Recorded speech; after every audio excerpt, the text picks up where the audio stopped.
بسم الله الرحمن الرحيم. الحمد لله نحمده ونستعينه ونستغفره ونؤمن به ونتوكل عليه ونعوذ بالله من شرور انفسنا ومن سيئات اعمالنا. من يهده الله فلا مضل له ومن يضلل فلا هادي له، وأشهد أن لا إله إلا الله وحده لا شريك له، ونشهد أن سيدنا ومولانا محمدا عبده ورسوله صلى الله تعالى عليه وعلى آله وأصحابه وأزواجه وذرياته وبارك وسلم تسليما كثيرا. أما بعد، فقد قال الله تبارك وتعالى في القرآن الكريم: أعوذ بالله من الشيطان الرجيم، بسم الله الرحمن الرحيم. الحمد لله رب العالمين الرحمن الرحيم مالك يوم الدين. صدق الله مولانا العظيم وصدق رسوله النبي الكريم، ونحن على ذلك لمن الشاهدين والشاكرين، والحمد لله رب العالمین. میرے محترم بزرگوں اور دوستوں،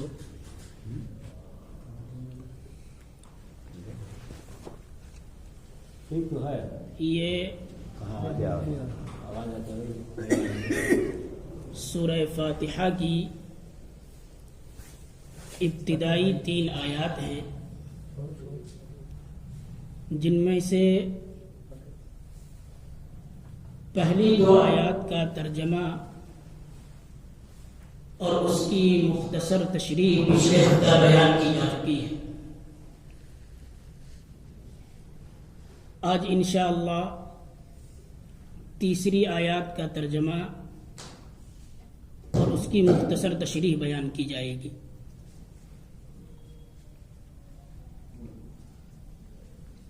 مفسرین لکھتے ہیں کہ اللہ رب العزت نے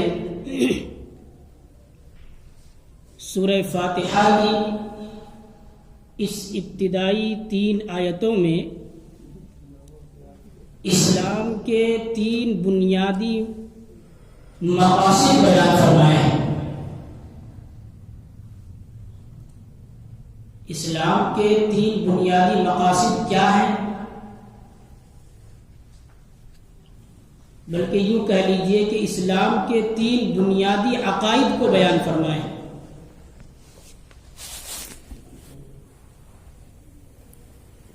اسلام کا پہلا بنیادی عقیدہ ہے عقیدہ توحید، یعنی اللہ رب العزت کو ایک ماننا اور ایک جاننا. دوسرا عقیدہ ہے عقیدہ رسالت، یعنی اللہ رب العزت نے اس دنیا میں مختلف اوقات اور مختلف زمانوں میں مختلف انبیاء علیہم الصلاۃ کو بھیجا ہے انسانوں کی رشد و ہدایت کے لیے. اللہ نے جتنے بھی انبیاء اس دنیا میں بھیجے ہیں، تمام انبیاء علیہم الصلاۃ پر ایمان لانا، تمام انبیاء کی بتائی ہوئی باتوں کو صحیح ماننا، تمام انبیاء کو پیغمبر اور رسول ماننا، یہ عقیدہ رسالت کہلاتا ہے. تیسرا عقیدہ ہے عقیدہ آخرت، یعنی ایک دن ایسا آئے گا کہ اللہ رب العزت ہر انسان کو اس کے اعمال کے مطابق بدلہ عطا فرمائیں گے. اسے عقیدہ آخرت کہا جاتا ہے۔ تو یہ اسلام کے 3 بنیادی عقائد ہیں۔ مفسرین نے لکھا ہے کہ ان تینوں بنیادی عقائد کو اللہ رب العزت نے سورہ فاتحہ کی ان ابتدائی 3 آیتوں میں بیان فرمایا۔ جب کہا گیا الحمدللہ رب العالمین کہ تمام تعریفیں اللہ کے لیے ہیں جو تمام جہانوں کا پروردگار ہے، یعنی جب اللہ رب العزت ہی وہ ذات ہے جو کائنات کی تمام چیزوں کی تربیت کر رہی ہے، تمام چیزوں کی پرورش کر رہی ہے، اسی ذات نے اس کائنات کو بنایا ہے، وہی ذات اس کائنات کا انتظام کر رہی ہے، وہی ذات اس کائنات کی مالک ہے،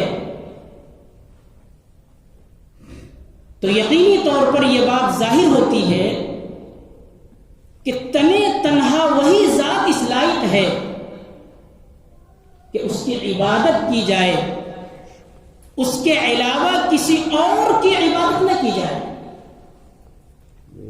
اس کے علاوہ کسی اور کو معبود نہ مانا جائے۔ اسی عقیدہ توحید کو اللہ رب العزت نے الحمدللہ رب العالمین میں ہمیں اور آپ کو سکھلایا۔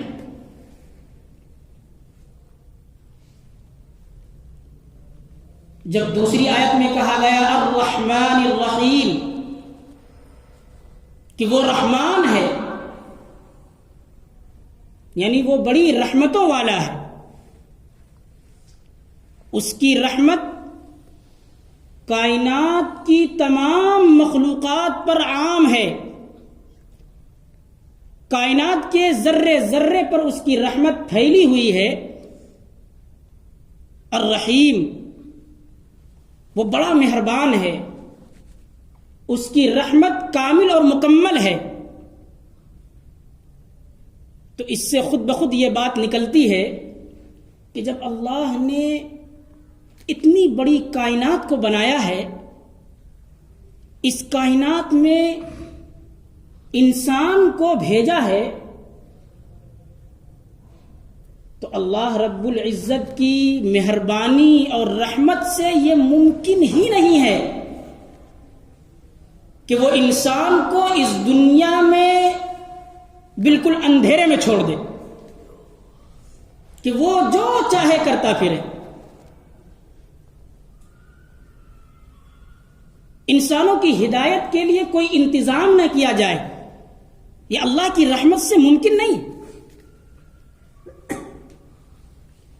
بلکہ اللہ رب العزت کی رحمت کا لازمی تقاضا یہ تھا کہ وہ اپنے بندوں کو صحیح اور غلط بتانے کے لیے، جائز اور ناجائز بتانے کے لیے، حلال و حرام بتانے کے لیے اس دنیا میں انبیاء علیہم الصلاۃ والسلام کو بھیجیں، ان کے ذریعے انسانوں کو ہدایت دیں اور یہ بتائیں کہ کون سا کام اچھا ہے، کون سا کام برا ہے، کون سے کام ایسے ہیں جن سے انسان کو فائدہ پہنچ سکتا ہے اور کون سے کام ایسے ہیں جن کے ذریعے انسان کو نقصان پہنچ سکتا ہے۔ چنانچہ اللہ رب العزت نے اسی لیے نبوت اور رسالت کا سلسلہ شروع فرمایا۔ مختلف اوقات میں، مختلف زمانوں میں مختلف انبیاء علیہم الصلاۃ والسلام کو اللہ رب العزت نے اس دنیا میں بھیجا۔ تمام انبیاء علیہم الصلاۃ والسلام نے اس دنیا میں آ کر اپنے اپنے زمانوں میں، اپنے اپنے دور میں دنیا میں بسنے والے انسانوں کو یہ سمجھایا، یہ بتایا کہ اللہ نے تمہیں کیوں پیدا کیا ہے، تمہاری تخلیق کا اصل مقصد کیا ہے۔ اور اللہ رب العزت نے صرف انبیاء ہی کو نہیں بھیجا بلکہ مختلف انبیاء علیہ السلام پر مختلف کتابیں اور صحائف بھیجے. ان صحائف اور کتابوں میں زندگی گزارنے کے صحیح طریقے بتلائے گئے. ان کتابوں میں یہ بتایا گیا کہ اس راستے کو اختیار کرو گے تو اللہ تک پہنچو گے. یہ راستہ ایسا ہے جو اللہ کی مرضی تک لے جاتا ہے، اور یہ راستہ ایسا ہے کہ اگر تم اسے اختیار کرو گے تو اللہ کی مرضی کے خلاف والے راستے کو تم اختیار کرو گے. اس راستے پر چلو گے تو تم کامیابی تک پہنچ جاؤ گے، اور اس راستے پر چلو گے تو تم ناکامی تک پہنچ جاؤ گے. تو در حقیقت اللہ رب العزت نے الرحمن الرحیم میں عقیدہ رسالت کو بیان فرمایا. تیسری آیت ہے مالک یوم الدین. اس آیت میں اللہ رب العزت نے عقیدہ آخرت کو بیان فرمایا. مالک یوم الدین کا ترجمہ ہے وہ مالک ہے روز جزا کا. مالک کے معنی مالک آتے ہیں، یوم کے معنی آتے ہیں دن، اور الدین کے معنی آتے ہیں جزا، بدلہ. اب چاہے وہ بدلہ اچھا ہو یا برا ہو. تو یوم الدین کے معنی ہوئے وہ دن جس میں حساب و کتاب کے بعد ہر انسان کو اس کے اعمال کے مطابق بدلہ دیا جائے گا. تو جس دن انسان کو اس کے اعمال کے مطابق بدلہ دیا جائے گا اسے اردو میں ہم اور آپ روز جزا بولتے ہیں، اور عربی میں اس کا نام ہے یوم الدین. تو اس آیت میں اللہ رب العزت کی یہ صفت بیان کی گئی کہ وہ روز جزا کا مالک ہے. پہلے آپ یہ سمجھیے کہ اس کائنات میں جتنی بھی چیزیں ہیں ساری چیزوں کے مالک حقیقی اللہ رب العزت ہے.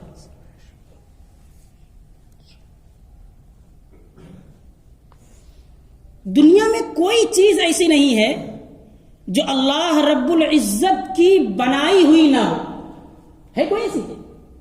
کوئی چیز ایسی نہیں ہے جو اللہ رب العزت کی بنائی ہوئی نہ ہو اور اس چیز پر اللہ کی ملکیت نہ ہو.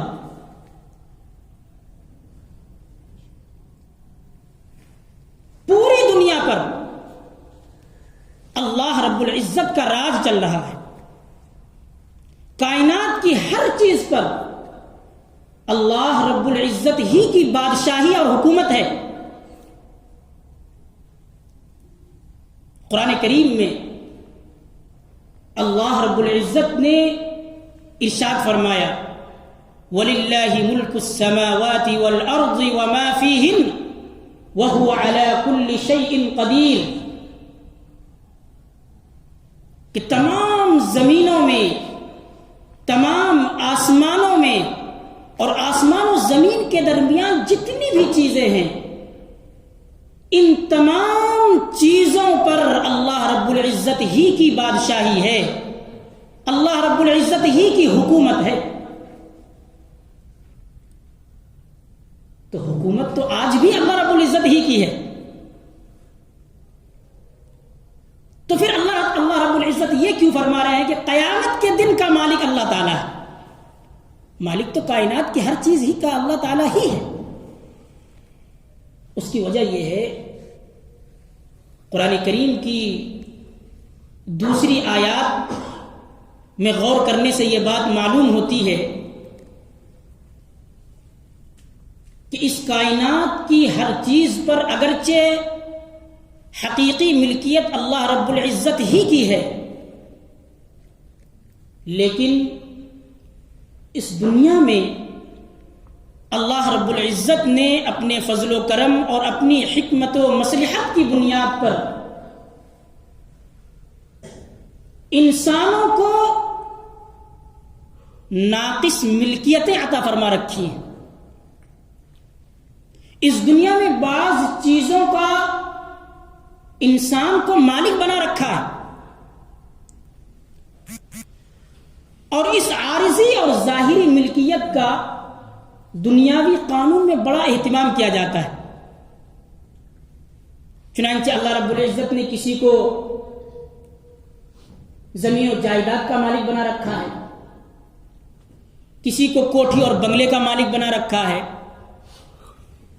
کسی کو دکان کا مالک بنا رکھا ہے. تو اس دنیا میں ہر انسان کو کچھ نہ کچھ ملکیتیں عطا فرما رکھی ہیں. قرآن کریم میں اللہ رب العزت ارشاد فرماتا ہے اولم یروا انا خلقنا لهم مما عملت ایدینا انعاما فهم لها مالکون. کیا یہ لوگ دیکھتے نہیں کہ جو چیزیں ہم نے اپنے ہاتھوں سے پیدا کی تھی لیکن یہ لوگ مالک بنے بیٹھے رکھے ہیں، یہ لوگ ان کے مالک بنے بیٹھے ہیں. تو اللہ رب العزت نے اس دنیا میں ہمیں اور آپ کو مختلف چیزوں پر ظاہری ملکیت اور عارضی قبضہ اور تصرف کا حق دے رکھا ہے. بادشاہتیں بھی دے رکھی ہیں. کوئی کسی ملک کا سربراہ ہے، کوئی کسی ملک کا صدر ہے، کوئی کسی ملک کا بادشاہ ہے. یہ ساری ظاہری ملکیتیں، عارضی بادشاہتیں آج بھی موجود ہیں، لیکن اس کائنات کے ذرے ذرے پر ملکیت حقیقی صرف اور صرف اللہ رب العزت کی ہے. بس ہمیں اور آپ کو اللہ رب العزت نے کچھ چیزوں کا عارضی طور پر مالک بنا رکھا ہے. اس بات کو سمجھنے کے بعد اب اللہ رب العزت فرماتے ہیں مالک یوم الدین کہ دیکھو ایک دن ایسا آنے والا ہے کہ تمہاری یہ ساری ظاہری ملکیتیں ختم ہو جائیں گی، ساری بادشاہتیں ختم ہو جائیں گی. اس دن کوئی بادشاہ نہیں ہوگا، اس دن کوئی کسی چیز کا مالک نہیں ہوگا، بلکہ قرآن کریم میں تو آتا ہے کہ جب قیامت کے دن اللہ رب العزت انسانوں کو ان کی قبروں سے دوبارہ زندہ فرمائیں گے تو ان کی حالت کیا ہوگی؟ اللہ رب العزت قرآن کریم کے اندر ارشاد فرماتا ہے کما بدأنا اول خلق نعیدہ وعدا علینا انا کنا فاعلین. کہ جس طریقے سے ہم نے پہلی مرتبہ انسان کو اسی آیت کی مزید وضاحت نبی کریم علیہ الصلوۃ والسلام نے ایک حدیث کے اندر بیان فرمائی ہے. نبی کریم علیہ الصلوۃ والسلام نے فرمایا کہ قیامت کے دن جب اللہ رب العزت انسانوں کو ان کی قبروں سے دوبارہ زندہ فرمائیں گے تو ان کی حالت یہ ہوگی کہ ان کے بدن پر کوئی لباس نہیں ہوگا، ان کے جسم پر کوئی کپڑا نہیں ہوگا، ان کے پاؤں میں جوتے اور چپل نہیں ہوں گے.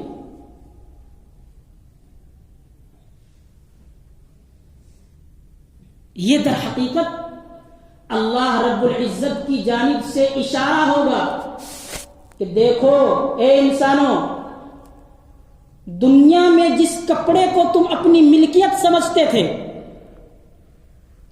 جن جوتوں اور چپلوں کو تم اپنا سمجھتے تھے، آج تم اپنی حالت دیکھو کہ آج تم اس کپڑے کے بھی مالک نہیں ہو، آج وہ جوتا بھی تمہارے پاس نہیں ہے. اس دنیا میں انسان کتنا ہی غریب ہو، فقیر ہو، فاقے کی زندگی گزار رہا ہو، رہنے کے لیے مکان نہ ہو، لیکن اس کے جسم پر کچھ نہ کچھ کپڑا ضرور ہوتا ہے یا نہیں؟ اور اس کپڑے کا وہ مالک ہوتا ہے۔ اللہ رب العزت فرماتے ہیں کہ جس دن ہم تم کو قبروں سے اٹھائیں گے اس وقت تمہارے جسم پر کوئی کپڑا نہیں ہوگا، تم ایک کپڑے کے بھی مالک نہیں ہوگے۔ یہ ساری ظاہری ملکیتیں ختم ہو جائیں گی۔